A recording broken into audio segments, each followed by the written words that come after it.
नमस्कार, स्वागत है आप सभी का YBN बिहार झारखंड में। मैं हूं आपके साथ मुदिता। बिहार की राजनीति इन दिनों सवालों से भरी है। चेहरे वही हैं, मुद्दे वही हैं, लेकिन समीकरण बदल चुके हैं। सत्ता के गलियारों में हलचल है, नेता के बयानों में तल्खी है और जनता इंतजार कर रही है। इंतजार दो नामों का, तेजस्वी यादव और प्रशांत किशोर का। एक चुप है, दूसरा एक्टिव। तो सवाल बस इतना है, तेजस्वी यादव आखिर कब तोड़ेंगे चुप्पी? बिहार विधानसभा चुनाव के बाद नेताओं की आवाजें, दावे और बहसें थमने को तैयार नहीं।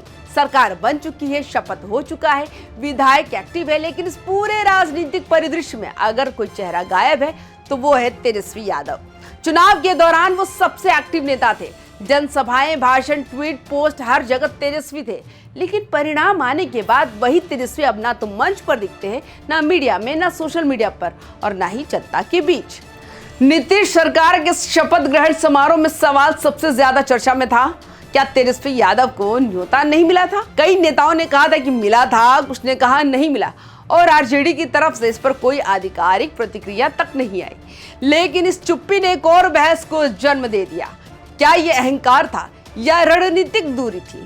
दिलचस्प तो बात यह है कि तेजस्वी भले ही चुप हो, लेकिन आरजेडी का सोशल मीडिया लगातार सक्रिय है।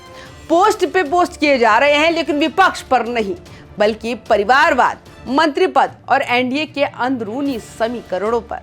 आरजेडी बार बार कह रही है कि नीतीश सरकार पर परिवारवाद का आरोप लगाने वाले आज खुद उसी रास्ते पर चल रहे हैं।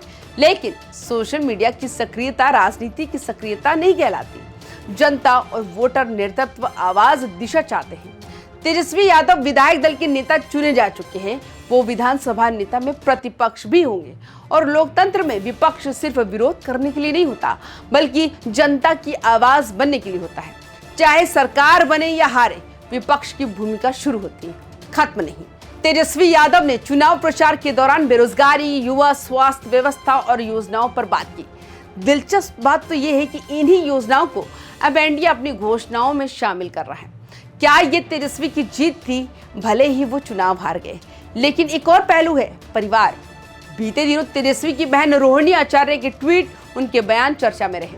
उन्होंने तंज कसा, आरोप लगाए और खुलेआम बताए कि परिवार में सब कुछ ठीक नहीं है। इधर तेज प्रताप अपने बयान और अलग स्टाइल में राजनीतिक लाइन से इतर चलते दिख रहे हैं। इन सबके बीच तेजस्वी चुप है। क्या ये चुप्पी असहमति है या वो स्थिति को समझने और संभालने में लगे हैं? ये भी सोचिए कि तेजस्वी ने बिहार में सबसे अधिक वोट हासिल किए। उनकी रैलियों में अभूतपूर्व भीड़ थी और महागठबंधन ने उन्हें मुख्यमंत्री चेहरा घोषित किया था। लेकिन हार बस हार होती है, चाहे कम अंतर से आए या ज्यादा, वो मन को तोड़ती है।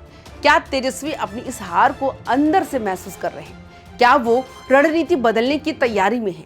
इसी दौरान प्रशांत किशोर यानी पीके बिल्कुल अलग अंदाज में सामने आए।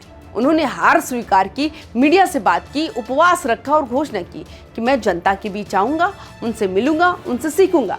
जहां तेजस्वी चुप है, वहीं प्रशांत किशोर हर दिन सुर्खियों में बने रह रहे हैं। उनकी सक्रियता इस दौर में तेजस्वी की चुप्पी को और ज्यादा स्पष्ट बना देती है। चुप्पी के कई अर्थ होते हैं। कभी ये हार की निराशा होती है, कभी ये राजनीतिक ध्यान की रणनीति होती है, और कभी ये तूफान से पहले की शांति होती है।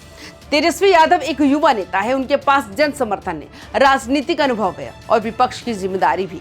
लेकिन सवाल सिर्फ इतना है, क्या वो मौन साध रहे हैं या सही समय का इंतजार कर रहे हैं?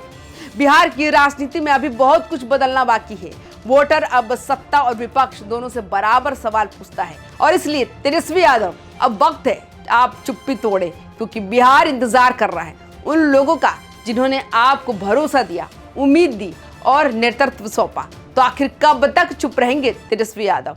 तो आपको हमारी जानकारी कैसी लगी? आप हमें कमेंट्स करके जरूर बताएं। तमाम खबरों के लिए YBN बिहार झारखंड को सब्सक्राइब करना ना भूलें। नमस्कार।